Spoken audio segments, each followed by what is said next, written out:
বন্ধুরা, মকর সংক্রান্তি উপলক্ষে আজ আমি শোনাচ্ছি মকর সংক্রান্তি পিঠে পুলি। জানি না কোন কোন ময়রা সকল আবিষ্কার করেছিলেন সেই সুস্বাদু মিষ্টি মিষ্টি মিঠে পুলি সকল। যদি তারা এখনো বেঁচে থাকতেন তবে তাদেরকে জানাতাম আমার বিরাট বড় স্যালিউট। যুগ যুগ থেকে এই আনন্দ শীতের উৎসব উদযাপন করছে ভারতের বিভিন্ন প্রান্তে। সেই আনন্দ উৎসব উদযাপন করছে মানুষরা বিভিন্ন ভঙ্গিতে ও বিভিন্ন আকারে।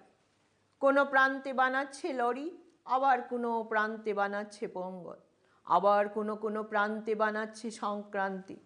কিন্তু সবই একই নাম, মকর সংক্রান্তি। একই আনন্দ উৎসব, আনন্দের ভঙ্গিমার প্রকাশ বিভিন্নভাবে।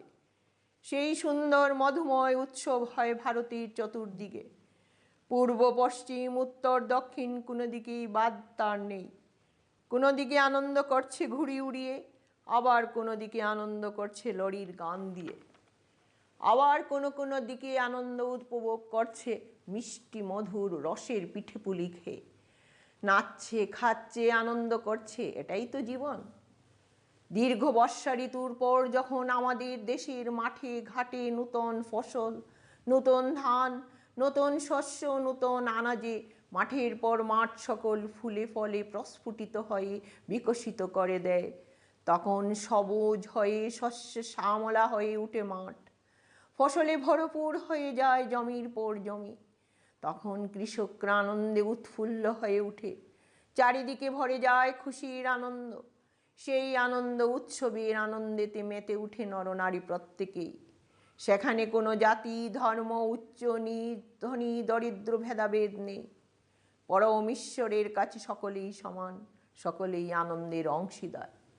বিচিত্র এই ভারত, যেখানে 12 মাসে 13 পার্বণ।